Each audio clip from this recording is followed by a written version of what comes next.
תינוקות גם? אותו דבר. אותו דבר.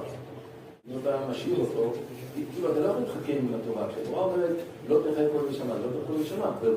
היום הוא תינוק, היום הוא ילד, מחר, לוחם. לוחמים, נקרא לזה, המחבלים של היום בני ה-18, היו ילדים בני 8, בני 10 שנים במבצע הקודם. אז אין כאן, כאילו, אתה לא יכול להסתפק כאן. אנשים מבוגרים. אין בלתי מעורבים. ודרך אגב, גם אדם זקן, מי שאתה מגדיר כזקן, מסוגל להרים רובה ולראות. אז לכן זה הפשט של הסברה בזה מאוד ברורה. לא תהרוג אותם, הם יהרגו אותך. המחבלים של היום הם הילדים של המבצע הקודם שהשארת אותם בחיים.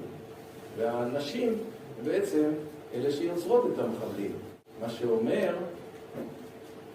שההגדרה הזאת שלא תחייב כל נשמה היא מאוד ברורה בסברה. זה או אתה או הם. בעצם הלא תחייב כל נשמה הוא מבוסס על פי נימוקי הפסוקים על הבא לעובדך, השכם להורגו. והבא לעובדך כאן בממד הרחב, לא רק האיש בין ה-18, 16, 20, 30 שמרים עליך הנשק, אלא גם הדור העתיד, וגם מי שמייצר את דור העתיד. כי באמת אין הבדל.